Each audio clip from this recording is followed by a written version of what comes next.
नमस्कार, मैं सुनैना चौटाला, मेरे समस्त हरियाणा प्रदेशवासियों से ये हाथ जोड़ के प्रार्थना करती हूँ, विनती करती हूँ कि जो किसान मोर्चा ने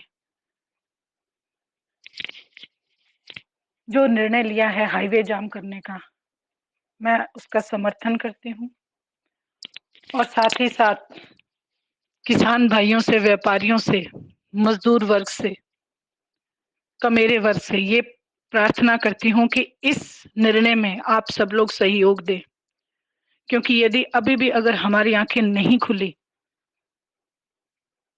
तो आप देखना एक दिन हमारी आँखों के सामने हमारी माताओं पे, बहनों पे अत्याचार होता रहेगा और हम यूँ ही गूँगे-बहरे बन के बैठे रहेंगे।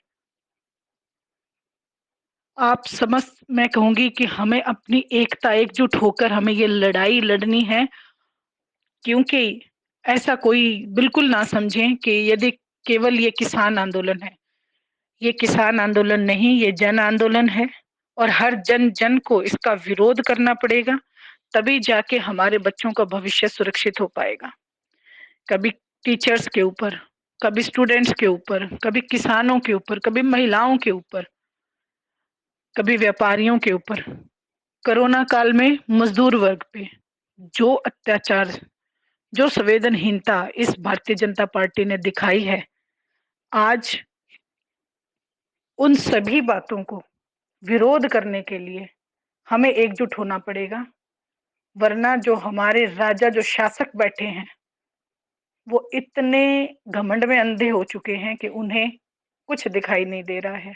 आज जो हिसार में लाठीचार्ज हुआ, मैं उसकी घोर निंदा करती हूँ और दिल से आहत हूँ कि क्या ये हरियाणा प्रदेश है, जिसमें हर साल तकरीबन इस भारतीय जनता पार्टी ने किसी न किसी चीज़ को लेके जातिवाद भड़का के आग में झोंकने का काम किया है और आज तो सीधा-सीधा पुलिस प्रशासन को सामने किसान के सामने लाके खड़ा कर दिया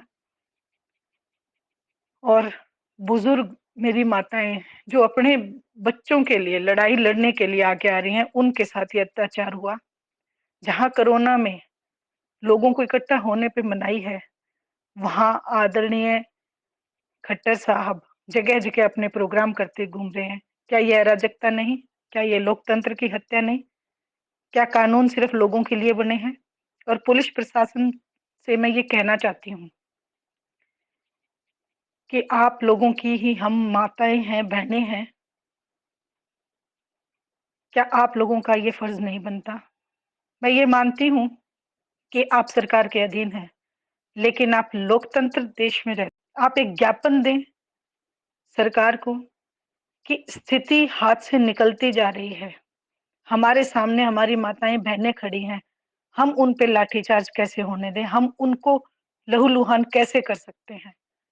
भले ही वो माने या ना माने, लेकिन कम से कम आप अपने हिस्से की कहते हैं ना अपने हिस्से की ईमानदारी तो अदा करें। आप उस माँ के दूध के कर्ज़ को कैसे भूल सकते हैं?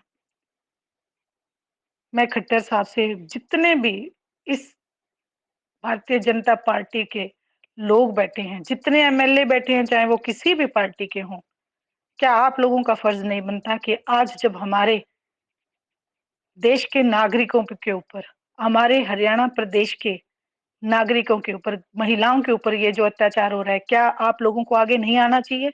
क्या आप लोगों को सभी को इस्तीफ़ा नहीं देना चाहिए? हरियाणा प्रदेश की जनता आपसे ये जवाब माँग रही है, आपके सामने झोली फैला के खड़ी है कि कोई तो आओ किसान के साथ, कोई तो आए किसान भाइयों के पक्ष में आके इस कुर्सी को छोड़ के खड़ा हो जाए। क्या कुर्सी इतनी प्यारी है कि वहाँ आपके माँ-बहन के को लहू-लुहान किया जाए और आप कुर्सी से चिपक के बैठे रहेंगे? तो इन्हीं सवालों के साथ मैं आप सब लोगों का एक बार पुनः फिर हाथ जोड़ के प्रार्थना करती हूँ कि इस आंदोलन में किसान भाइयों के साथ डट के खड़े हो जाएँ, क्योंकि यदि किसान रहेगा, तो ही प्रदेश खुशहाल रहेगा। आपका बहुत-बहुत आभार। धन्यवाद।